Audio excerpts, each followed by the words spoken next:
اعوذ باللہ من الشیطان الرجیم بسم اللہ الرحمن الرحیم۔ السلام علیکم ناظرین، آج کا جو ہمارا قصہ ہے وہ ریشمی کفن کے بارے میں ہے۔ چنانچہ حضرت سیدنا عبداللہ براسی علیہ رحمۃ اللہ تعالی علیہ فرماتے ہیں کہ مجھے حضرت سیدنا خلف برزائی رحمۃ اللہ تعالی علیہ نے بتایا، میری کفالت میں ایک کوڑ زدہ نوجوان دیا گیا جس کے ہاتھ پاؤں کٹے ہوئے تھے اور آنکھوں سے بھی اندھا تھا۔ میں نے اسے کوڑ زدہ لوگوں کے ساتھ کر دیا۔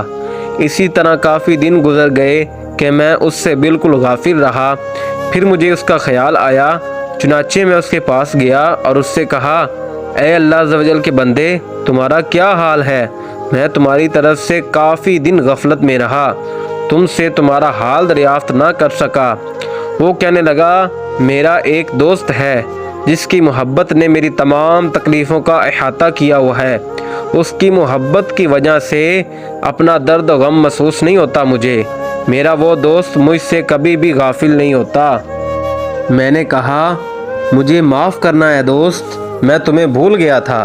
وہ کہنے لگا، مجھے تمہارے بھولنے کی کوئی پرواہ نہیں، مجھے یاد کرنے والا موجود ہے، اور یہ کیسے ہو سکتا ہے کہ ایک دوست دوسرے دوست کو یاد نہ رکھے؟ میرا دوست ہر وقت میرا خیال رکھتا ہے۔ میں نے اس سے کہا، اگر تم چاہو تو میں تمہاری شادی کسی ایسی عورت سے کرا دوں جو تمہاری اس گندگی کو دور کر دے اور تمہارے زخموں کو دیکھ بھال کرے۔ وہ رونے لگا، پھر ایک آہ سرے دل پر درد سے کھینچی اور آسمان کی طرف نظر اٹھاتے ہوئے کہنے لگا، اے میرے دل و جان سے پیارے دوست۔ اتنا کہہ کر اس پر بے ہوشی طاری ہو گئی۔ پھر جب افاقہ ہوا تو میں نے اس سے پوچھا، تم کیا کہتے ہو؟ کیا تمہاری شادی کرا دوں؟ کہنے لگا، تم میری شادی کیسے کراؤ گے؟ حالانکہ میں تو دنیا کا بادشاہ اور سردار ہوں۔ میں نے کہا، تیرے پاس دنیا کی کون سی نعمت ہے؟ ہاتھ پاؤں تیرے ہیں نہیں، آنکھوں سے تو اندھا ہے، اور تو اپنے منہ سے اس طرح کھاتا ہے جیسے جانور کھاتے ہیں، پھر بھلا تو دنیا کا سردار کیسے بن سکتا ہے؟ وہ کہنے لگا، میں اپنے مولا سے راضی ہوں کہ اس نے میرے جسم کو آزمائش میں مبتلا کیا اور میری زبان کو اپنے ذکر سے تر و تازہ رکھا۔ یہ میری سب سے بڑی خوش نصیبی ہے۔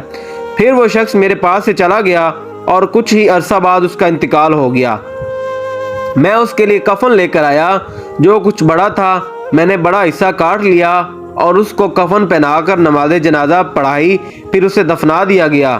رات کو میں نے خواب دیکھا تو کوئی کہنے والا کہہ رہا تھا، اے خلف، تم نے ہمارے ولی اور دوست کے کفن میں کنجوسی کی، یہ لو تمہارا کفن تمہیں واپس دیا جاتا ہے۔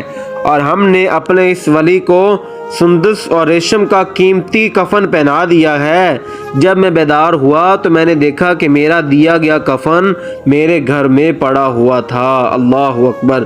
اللہ عز و جل کی ان پر رحمت ہو اور ان کے صدقے ہماری بے حساب مغفرت ہو، آمین بجاہ النبی الامین صلی اللہ تعالی علیہ وسلم۔